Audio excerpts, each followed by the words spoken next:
Something I noticed with using the Y leads connected on the DCX, the outputs, that is, the channels 1, 2, 3, 4, 5, and 6, and 1 and 2 go to the left, 1 and 2 and 3 and 4, 3 and 4 go to center, 5 and 6 to right. Anyway, it's just something I noticed, but it's just guess you know, guess it can happen. So let's probably use it as test tone, pink noise, or whatever. I'll just go pink noise. So, full spectrum.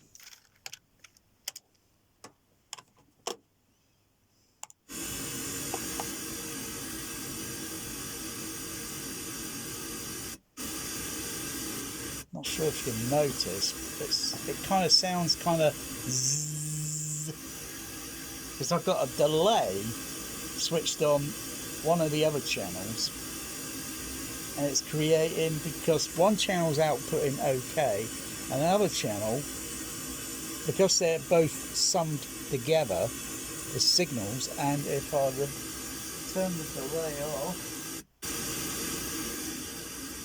and then reverse the polarity on the center, signal drops down,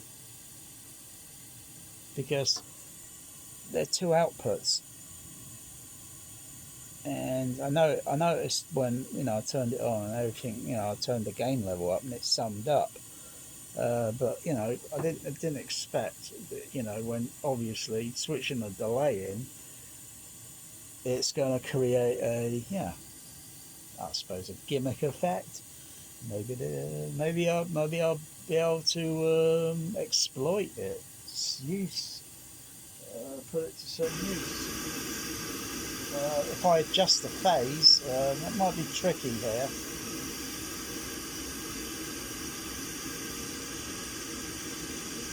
Yeah, it does go down a little bit there.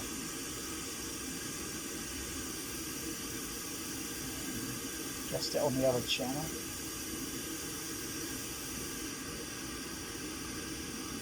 It does it a little bit different, and I notice it a little bit.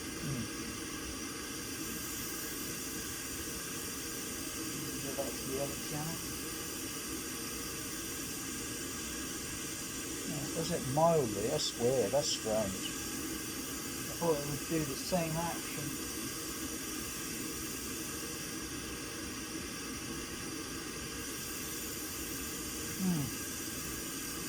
Obviously, yeah. So it's kind of a little bit tricky here to use this sort of thing. Does have so good. I suppose a frequency sweep, and looking at it maybe direct. Let's see what's going on. Okay, signal direct. Okay, let's turn the PEQs off.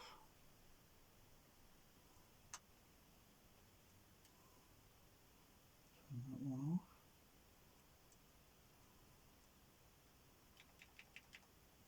Turn that off. Turn that off.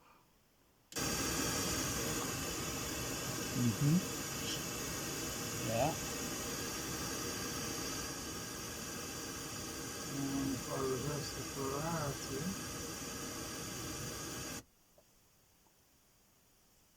oh, that's interesting.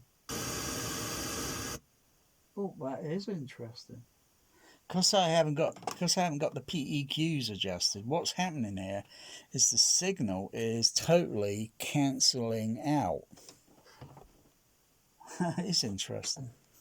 I didn't expect that to happen, but yeah. So, put Y leads on here, Y lead there, 1 and 2, 3 and 4, another Y lead, 5 and 6 a Y lead, LCR, L, C, R. So I'll just turn the reverse polarity back to normal. Interesting. Let's add a delay on. Yeah, it's kind of going. Bzzz. Sounds like a bloody toilet. And turn the delay off.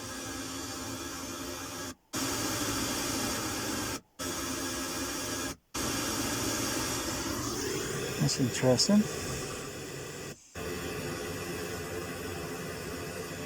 Try and adjust the phase.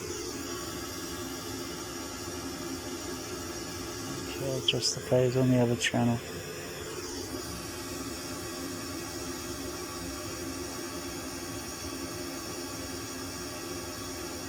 Okay, turn the delay off. Adjust the phase. Okay, yeah, I see it rolling off there. Adjust the phase on the other channel. I think that's a bit steeper there. I'll put it back to 0. So it's variable phase. Go back to the other channel. And if I go back to the other channel and revert and change the phase, the signal should go back up, I think. Yeah, goes back up. Yeah, predictable.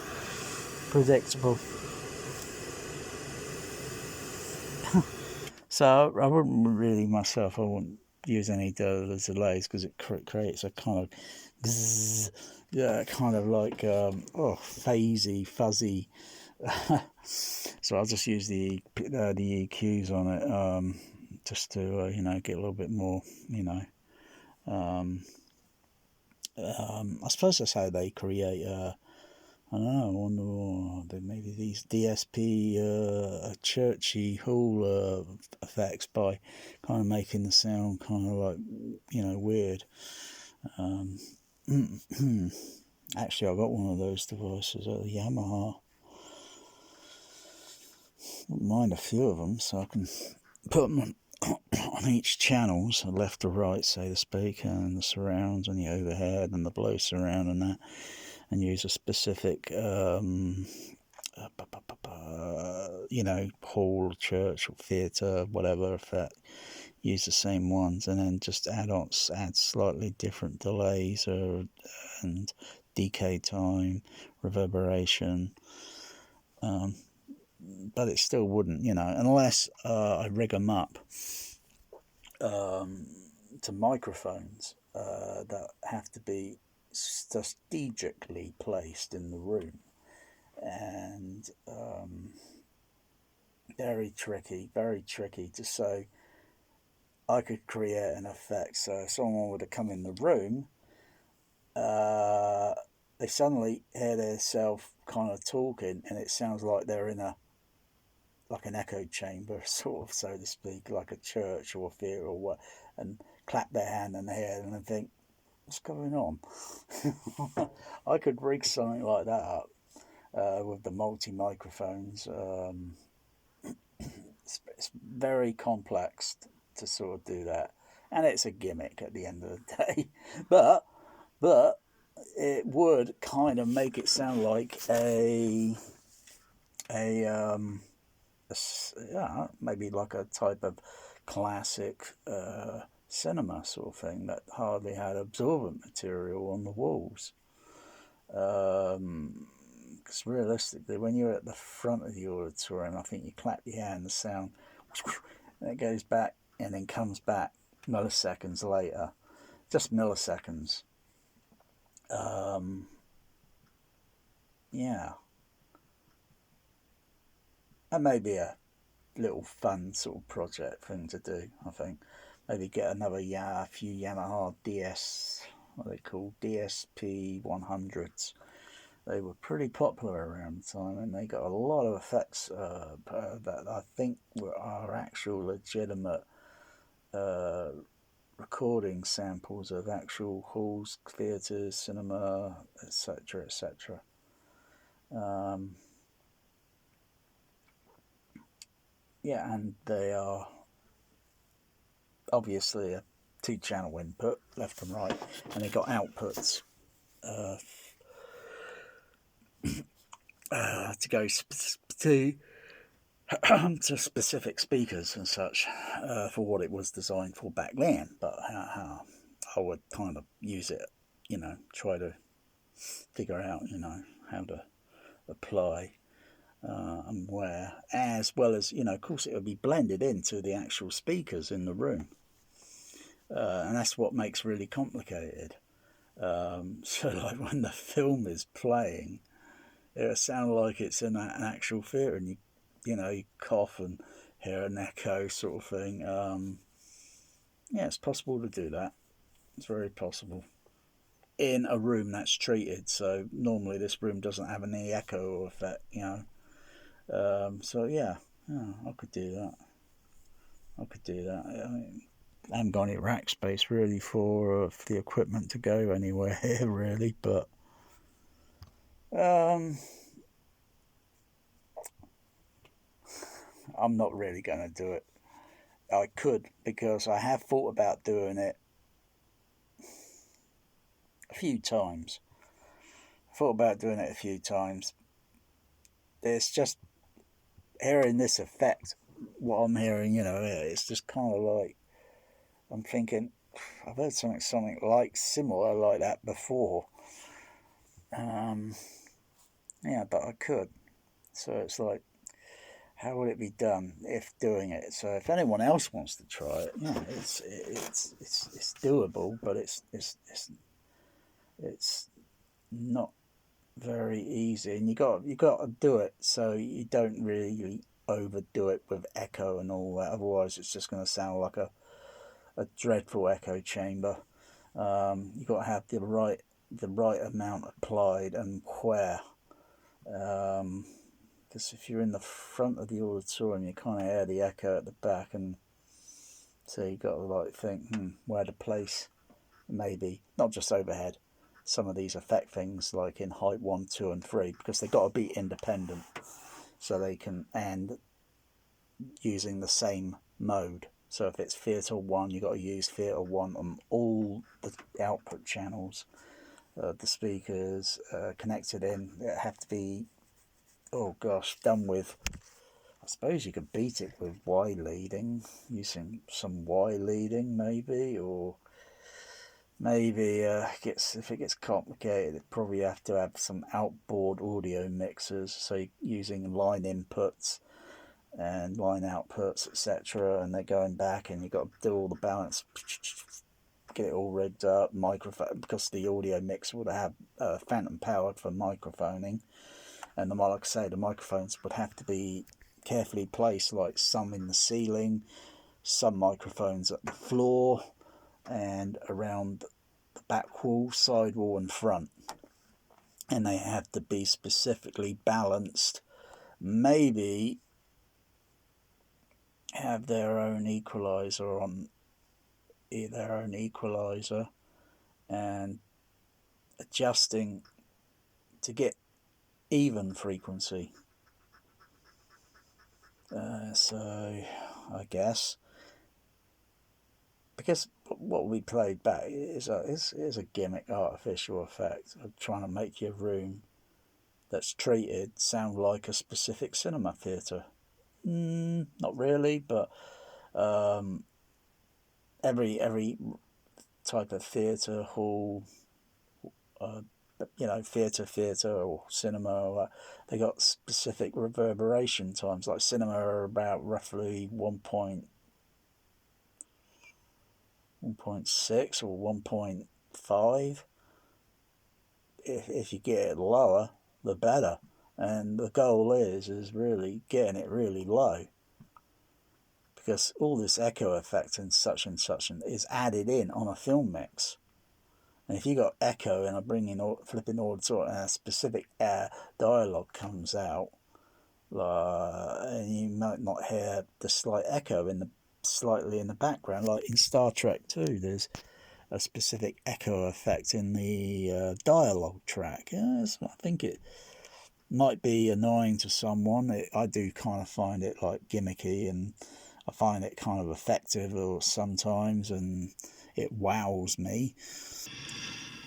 So if I just play this little bit, and if you can hear, you might just hear the echo. I'll probably hear it on the playback on the video. It's also trying to capture this on this phone, because this phone doesn't have an equalizer on it, so it's going to, in this position where it is, it's going to have a specific frequency characteristic, and I'm only a few inches away from it. But when I play it back over the same system, it's like some frequency there. It's a little bit added extra to it, and it shouldn't be there. So the phone, it needs an equalizer. I thought these were very smart. Maybe I should use my Sony Handycam, and then the microphoning can go into an equalizer down here, and then I can adjust it. But it doesn't at the end of the day say like, oh, it sounds like I'm in your room. It's a lot more than that, because it is a lot more than that.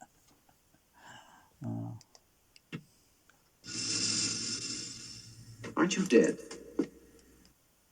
So you can hear a slight echo, aren't you dead? With a kind of like an echo.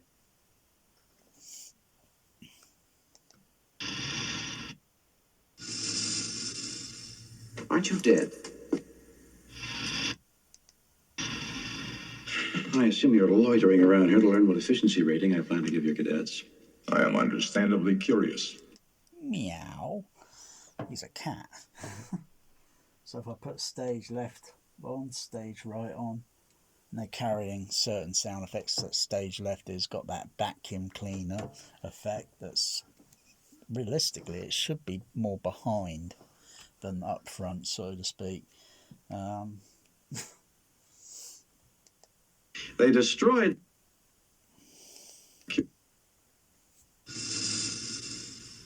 Aren't you dead? I assume you're loitering around here to learn what efficiency rating I plan to give your cadets. I am understandably curious. They destroyed the simulator room, and you with it.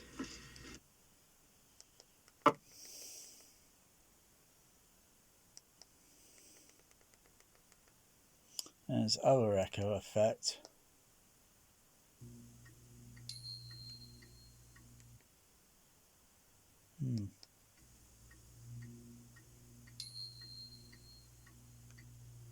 Nice chime effect.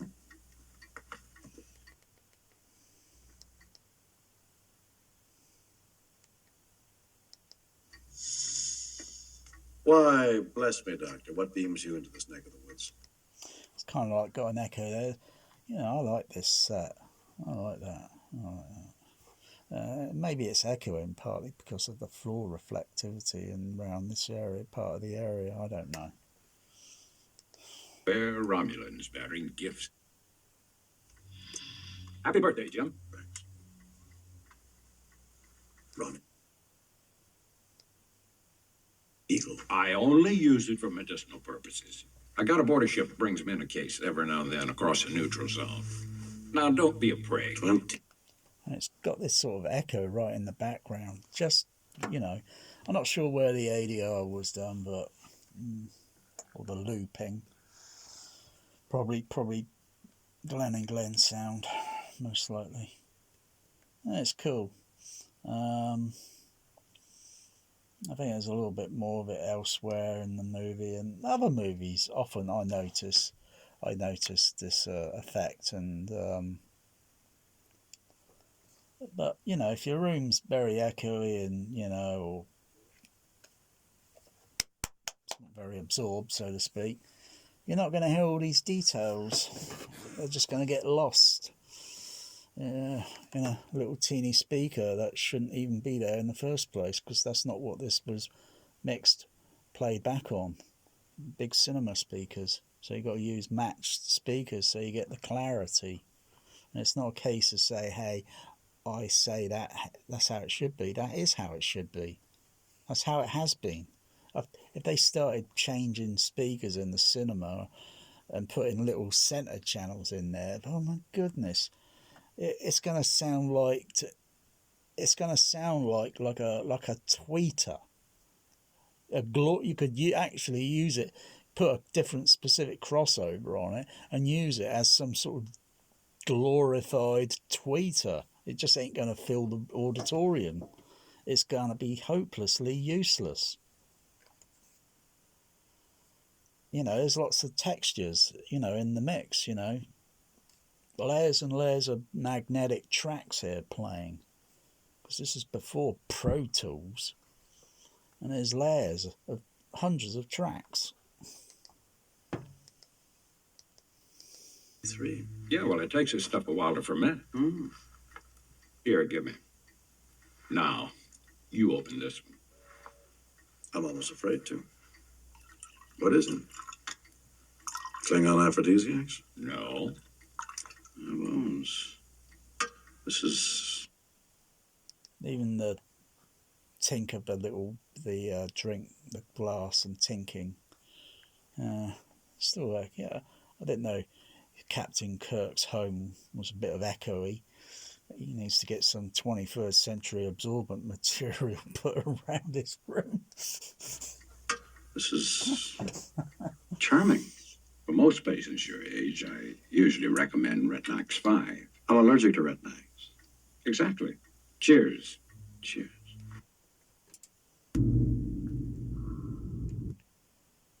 There's out of adjustment. No.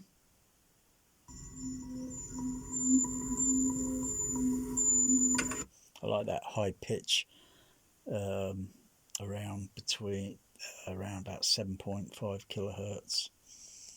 Well, don't have... It's a microbe or the show's off. Oh, why don't you have a look? But if it is something that can be moved, I want... that, Doctor. We're on our way.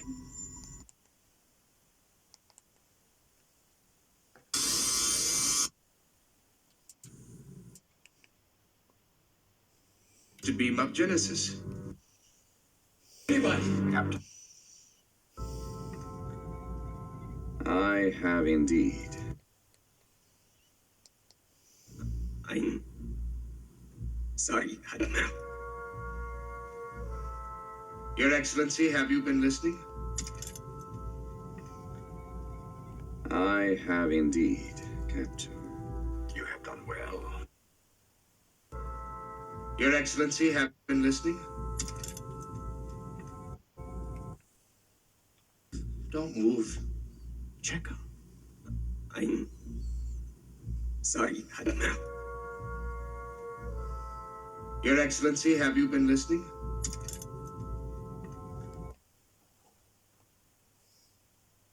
Just using another PEQ on channel inputs ABC, so it simultaneously goes over all three. So I'm just selecting because he sounds a little bit toppy. Excellency, are you listening? Your Excellency, Sounds a little bit, yeah, it sounds loud, like realistic, but probably if I was listening actually maybe there, if that wasn't really a set, and yeah, probably wouldn't, you know, because they put some of this top end on because of the film mix and the auditoriums. So yeah, I'll just put something there to compensate.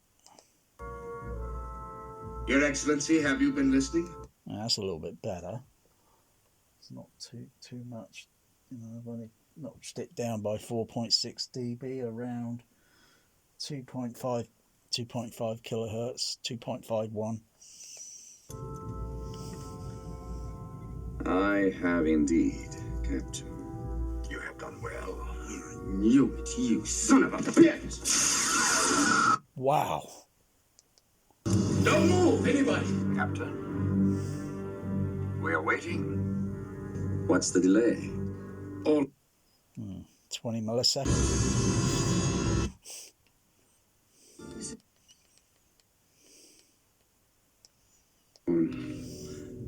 Hurting you. Hurting you.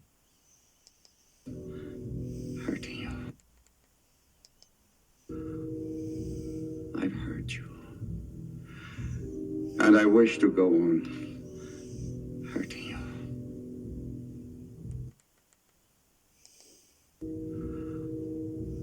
I've hurt you. And I wish to go on hurting you. I shall leave you as you left me, as you left her, marooned for all eternity in the center of a dead planet.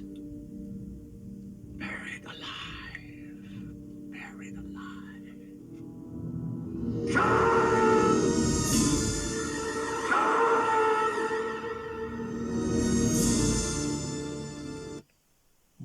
Got the surrounds obviously turned off because it echoes Khan into the surround.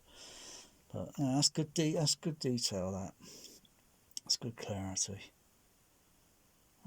It's too bad I haven't got 15 bass drivers for the LCR for the 5 screen, just like the Empire Leicester Square. Otherwise, get a lot more heck. You get bass so unimaginable. It's hard to explain, really. I know what it feels like, but for single ones behind the screen, single 15s, they do pretty well for this size room, and you can't really overdo it because in a small room, eventually, it just sounds overpowering. Whether it be in the HF horns or in the bass drive, at a certain frequency, it's just going to sound way overpowering for the size of the room, and you got to condense it. You got to make it fit the size of the room and the type of film mix as well, because they're all variable, Buried alive.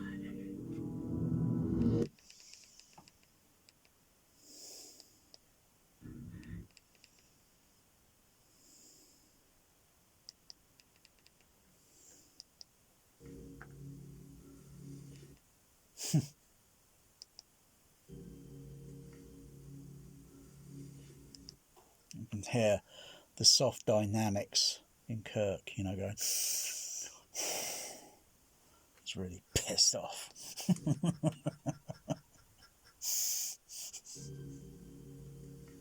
Turn the fader around to exaggerate it.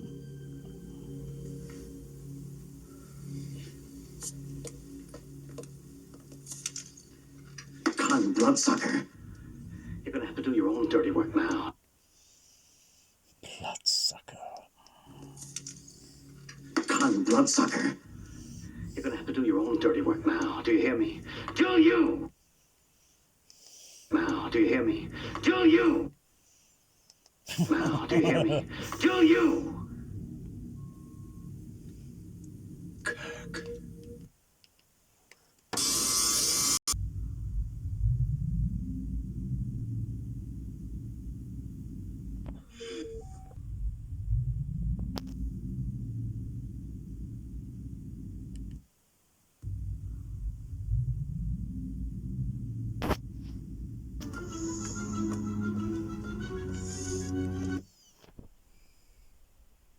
Visual. Zulu, divert all power to phasers. Just hanging on, sir. The main energizer's out. Try auxiliary power. Can't get power, sir. Study. Turn off those damn channels. Mr. Scott on the screen. I mean, this is way better than that Into Darkness. I mean, this scene here, like you see, is like in Star Trek in the Darkness. It's like the other spaceship firing on the Enterprise, and Captain Kirk's like yelling, "Get us back to Earth," And when the Enterprise is near the moon, that is what this scene is like, and. Chris Pine's dialogue yelling or whatever, it's like, get us back to it. It doesn't sound like it's really loud, like it just sounds weird. It just sounds compressed or something. Oh no, it's just, ugh. As well as it's a dreadful movie. Yeah, but do you cry when, Kirk and Spock and, they do the touching hand thing, do you cry then? Yeah, because it's the way the Michael, what's his name, Grandman Jago, what was his name? The guy that does the score, it's the way he does the score, and it plays on the emotion. But this is just like, Khan taking pot shots at the Enterprise, and then you got that other guy, Peter Weller, RoboCop guy, taking pot shots at the Enterprise, So it's like this, this, but the dialogue just doesn't sound like,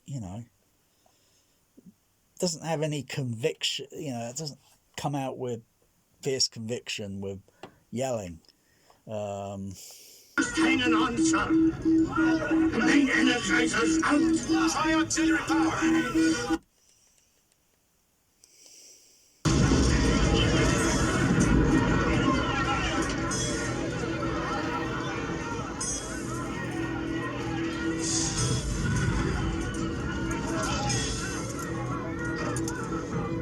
I can't get power signal.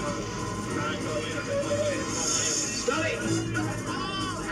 Turn off those damn channels! Mr. Scott on the screen. Just hanging on, sir.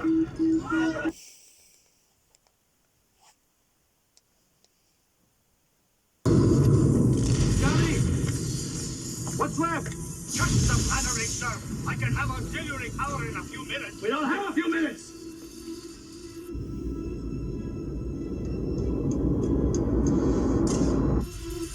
Can you give me phaser power? A few shots, sir. That sounds clear. Give me phaser power. Because you got to look at the frequency and the EQ, and you play it over, say, like full range speakers, maybe like typical bass mid tweeter, or headphones. Monitor it on the headphones. You don't want harmonics coming into play on the speakers. You listen to headphones and it's like, oh, it sounds clear. And that's, monitoring at a normal, realistic level, which is 80, 85, or actually a little bit less than that, because they're so close to your ears and frequencies, and they get coupled, with your ears when the headphones are on. You take the headphones away and the sound's not coupled. The bass, it's the bass isn't coupled. Bass drops out on the headphones when you move them away. You've got to listen and monitor, and that sounds clear. That sounds clear. Can you give me phaser power? Whereas before, if I take the EQs off, it's going to sound a little bit nasally, like Khan squeezing his testicles. Essentially, Khan does have Kirk by the balls here. Shots, sir. Not enough against their shields. The hell are they? Admiral! I like the way all the explosions are going off, kaboom, around the Enterprise bridge. They must be echoes coming from the turbo lifts and echoing up through the turbo elevator shafts or something. Otherwise, I just can't see how. I don't see any flashes going off when I hear an explosion. I don't see any flashing going off. And the bridge looks like it's been obliterated. And how the bloody hell all these electricals are still running, I really don't know. I've got to have some of that 21st century technology, because, it's like when fuses normally blow, everything goes out. Leader of the Reliant is signaling. He wishes to discuss terms of our surrender.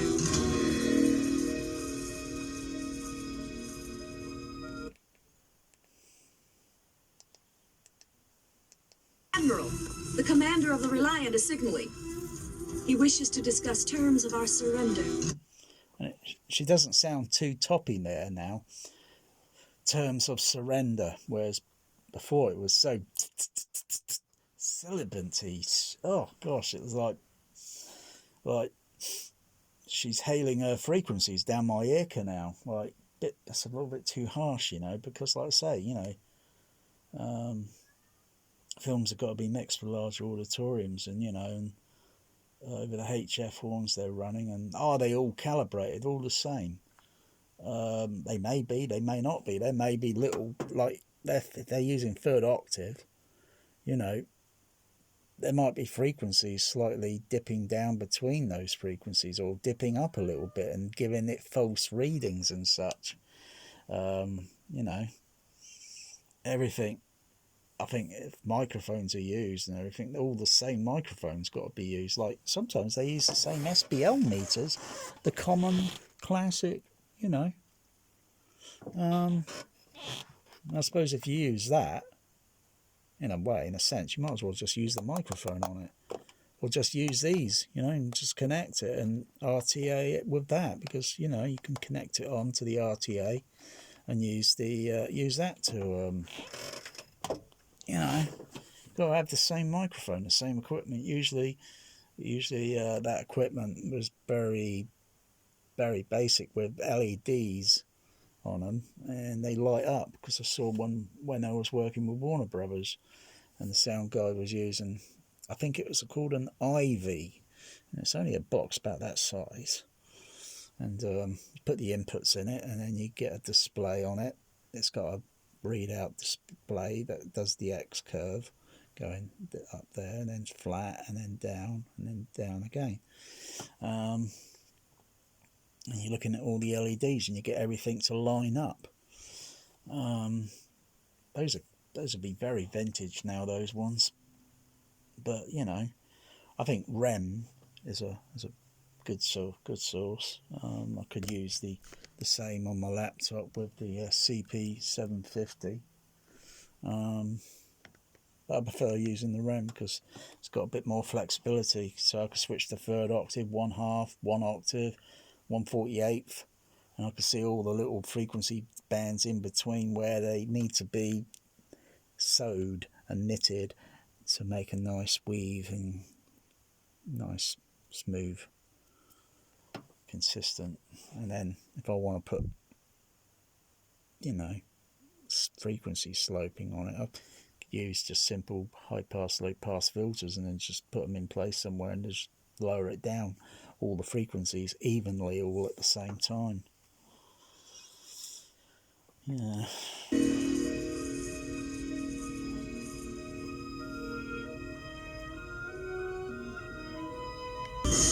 They still haven't raised their shields. Raise ours. Their shields are going up. Lock phasers and target. Locking phasers on target. Oh, I like the sound on the tactical. Nice and clear there. Nice and clear. Nice and clear. It was very clear in the Empire. Very clear. They're going. Lock phasers and target. Locking phaser. And target. Lock. Lock. Because that sound is kind of like, you think of it, it's kind of like background, and this dialogue sounds a bit more foreground. Not that I think that device on the tactical's got a speaker by it. It might have 23rd century special speaker where a solid screen like that is acoustically like a speaker. You never know what might happen in the 23rd. Everything's you know, new formulas and such and ways, you know, solutions, because everything is all here. When you think about it, all these essences of, you know, all this, the phone, everything, you know, all this has existed on this planet for billions of years. These are just materials, minerals, chemicals, chemistries. It's all existed on this planet for billions before we existed, and everything's been discovered. New plants, new animals, new life species of fish in the oceans. I mean, who knows what you know.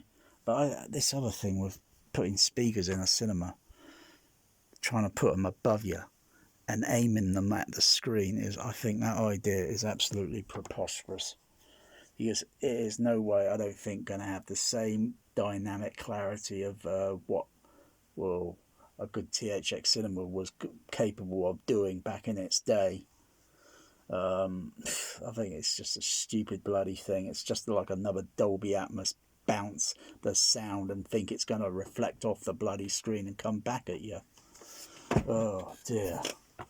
Yeah, you could put microphones around and try and do tests and think, but the sound is still coming out from those speakers, and it's going downward at an angle and off axis, and it's going over this way, that way, up at the blooming ceiling, and some of it is going at the front. And you can put a speaker or something and put it close to a wall, and what does it sound like?